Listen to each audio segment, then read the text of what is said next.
Hey gang, Stephen Marshall, KYLandlordlaw.com. Getting back to you with some updates. I've gotten lots of calls recently about the governor's executive order that was announced yesterday and actually written, signed, and issued today. So three things that I want to talk about from the order, and then at the end, just some quick fair housing guidance on working with tenants.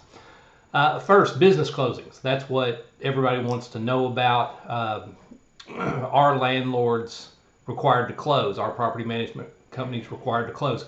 The governor has issued the order saying that all businesses that are not life sustaining must close as of 8 o'clock p.m. Thursday night. So right now, it's my position that property management companies fall within the definition of a life sustaining business. And here's why I say that. The language of the order defines a life-sustaining business to include any that provides construction or maintenance of residential structures, including services necessary for sustaining the safety, sanitation, and operation of those structures. So within that definition, I think that a property management company is probably going to fall under that. But beyond that, the order also includes real estate services as a business that is life-sustaining. So between the two of those, as of now, unless we get further clarification from the governor, I think that property management companies can remain open. So if we hear something different from Governor Andy at 5 o'clock today, I'll certainly let you know that. But as of now, I think on your properties, your management office can remain open. Now, that said, the fact that you're open doesn't mean that we're just going to ignore previous guidance, right? The governor's made very clear in the language of the order that you still have to comply with the hygiene practices dictated by the CDC and maintain social distancing practices. He specifically listed five things that businesses, even these life-sustaining businesses, have to do in order to stay open. If a business is found to be in violation of these practices, then they could be ordered to close individually. So even if you're staying open, you want to make sure that you're following these practices, and there's 5 of them. First, as we've all been told, stay 6 feet apart. Okay, this means from your customers, and it means keep your employees 6 feet apart from each other as well. Make sure that your employees are washing their hands regularly and that you're providing hand sanitizer, making it available to customers and to employees as well. Make sure that you are regularly cleaning and disinfecting frequently touched objects and surfaces. One of the things that we've seen is that the virus can stay alive a bit longer on certain surfaces. So make sure that you are regularly cleaning and disinfecting. Allow your employees to work from home when feasible. You know, one of the things that people are kind of predicting that the world will change a bit in regard to this virus is that there will be more remote work.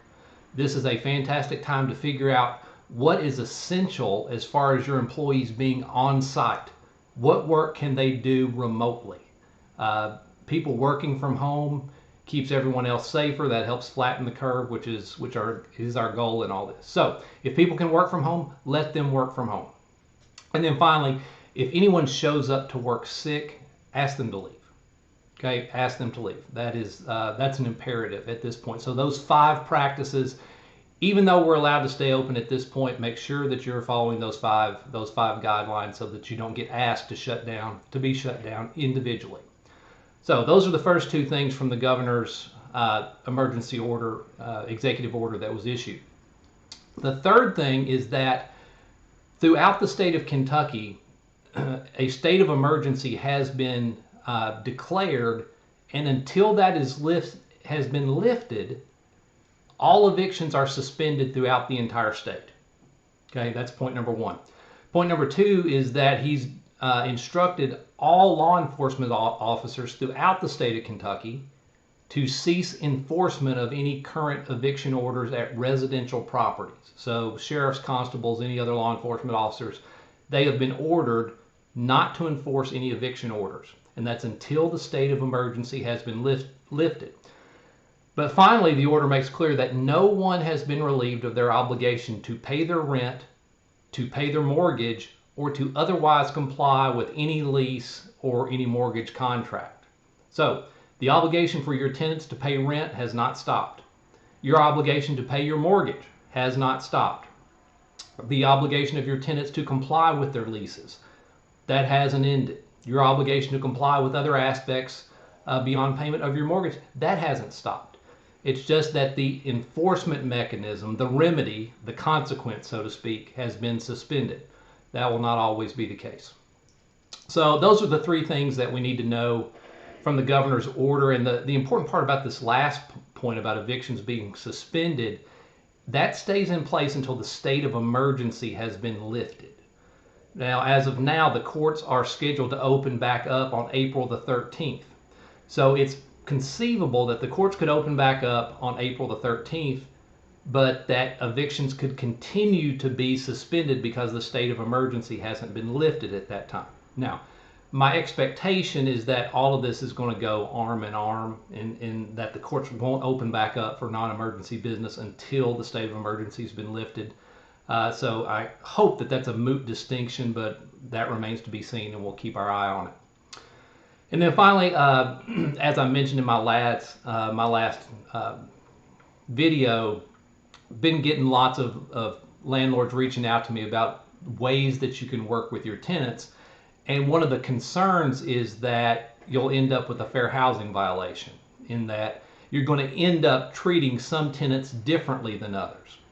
And honestly, that's to be expected, right? Because the whole point of my last video was this crisis affects us all a bit differently. There's no one-size-fits-all solution. And so there's no one-size-fits-all solution for you when working with your tenants. You're going to end up treating people differently. And that is one of the things that the Fair Housing Act on its face seems to prohibit: discriminatory treatment, treating people differently than you treat others. But the important distinction is that the Fair Housing Act only prohibits treating people differently if it's different treatment based on their membership in a protected class. So here are three bits of advice for working with tenants. As long as your policy doesn't treat people differently based on their membership in a protected class, and you apply that policy consistently without regard for a person's membership in a protected class, you're probably going to be okay. Second, you want to make sure that your policy is as objective as possible. You want to leave yourself very little, and if possible, no discretion in determining who qualifies. You want it to be as objective as possible. If you meet A, B, C, and D, then you qualify, and here's your relief. So make that as objective as possible so that everybody knows if it's A, B, C, and D, then you get the relief. If you don't qualify under A, B, C, or D, you don't get the relief. You're not leaving it up to your own discretion to pick and choose who gets help and who doesn't. So make it as objective as possible. And then third, fair housing advocates are appreciative of your efforts to work with tenants, so they are going to give you a lot of leeway to make this happen. Okay, so those are my kind of three bits of general guidance here. Make sure that your policy does not distinguish based on class status, and that when you apply it, you don't distinguish based on class status. Second, make sure it's as objective as possible. Leave yourself very little room for discretion. And understand, third, that you're going to get some leeway in doing this as long as you're acting in good faith. So those are my 3 bits of general guidance on this. For specific advice, reach out to your friendly neighborhood attorney. I will tell you that, as you can see, I'm in the office. I'll be here every day, God willing. But we have closed our doors to in-person traffic by and large. We've also shut our phone lines down. So if you need to reach me, send me an email at smarshall@tripleslaw.com. That's tripleslaw.com.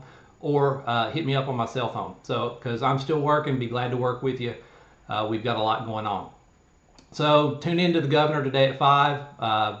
We'll see if he issues any clarifications beyond what I've given. But right now, property management companies, you're still open if you want to be. Make sure that you're following CDC guidelines. Make sure that you're keeping social distance.